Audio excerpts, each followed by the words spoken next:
It's the anniversary Julia Gillard would rather forget. Trouble is, her opponents won't let her. They've turned out in force in Canberra to mark the day 12 months ago when the Prime Minister ruled out a carbon tax. Despite their noisy protests, Ms Gillard promised to deliver the carbon pricing scheme she unveiled last month.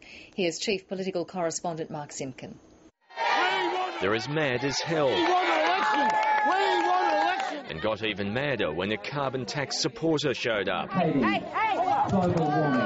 You're the people that elected this bloody bitch in. Thousands of people brought themselves, their placards and their frustrations to Parliament, lashing the carbon tax. This is socialism on a scale we've never seen it before in our lives. Lashing the Prime Minister. Ditch the witch! Some even lashed each other. Ditch the witch! Ditch the witch! Get that down! Get that down!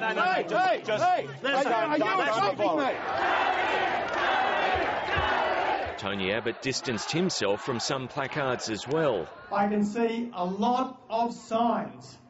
Some signs I agree with.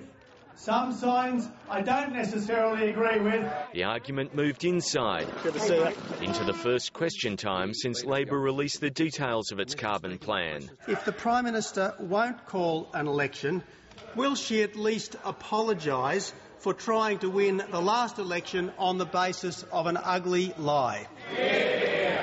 When I said the words that the Leader of the Opposition has referred to in this place and beyond, I meant every word of it, Mr Speaker. 1 year after Julia Gillard made her promise, there will be no carbon tax under the government I lead. The Coalition cooked up a stunt to highlight the anniversary. The only present Australians want is no carbon tax and an election on the topic. This is the anniversary of a day of infamy. There's enormous heat, but it's not going to change the political climate. The government will introduce the carbon tax legislation into the Parliament in the middle of next month, and it has the numbers to pass it by the end of the year. Mark Simpkin, ABC News, Canberra.